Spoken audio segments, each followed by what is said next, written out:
साताऱ्याच्या राजकारणात मनोमिलन यशस्वी झाले असले तरी आगामी पालिका निवडणुकीत भाजप समोर बंडखोरीचे मोठे संकट उभे ठाकले आहे। खासदार उदयनराजे भोसले आणि सार्वजनिक बांधकाम मंत्री शिवेंद्रसिंहराजे भोसले यांच्या एकत्र येण्यानंतर पालिकेच्या 50 जागांसाठी तब्बल 500हून अधिक उमेदवारांनी इच्छा व्यक्त केल्याने भाजप पुढे उमेदवार निवडीचा मोठा पेच आहे। या बंडखोरीमुळे पालिकेत राज्य विरुद्ध शिलेदार असा सामना रंगणार असल्याची चर्चा देखील राजकीय वर्तुळात सुरू आहे। अद्याप दोन्ही राजेंकडून भाजपचा एकही उमेदवार जाहीर झाला नसताना बंडखोरीला सुरुवात झालेली आहे। प्रभाग क्रमांक 11 मधून वसंत लेवे यांनी अपक्ष अर्ज भरल्याने अनेकांच्या भुवया उंचावलेल्या आहेत।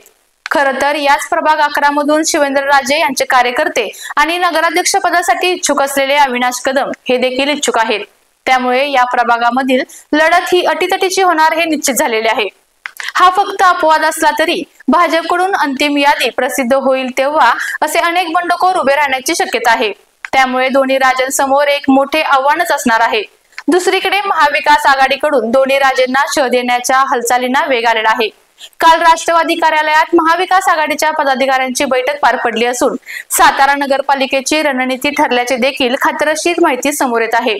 त्यामुळे दोन्ही राजांकडून अंतिम फायनल यादी झाल्यानंतर नाराज झालेले शिलेदार महाविकास आघाडीला जाऊन मिळाल्यास साताऱ्यात मोठे आव्हान भाजप पुढे उभे राहणार आहे।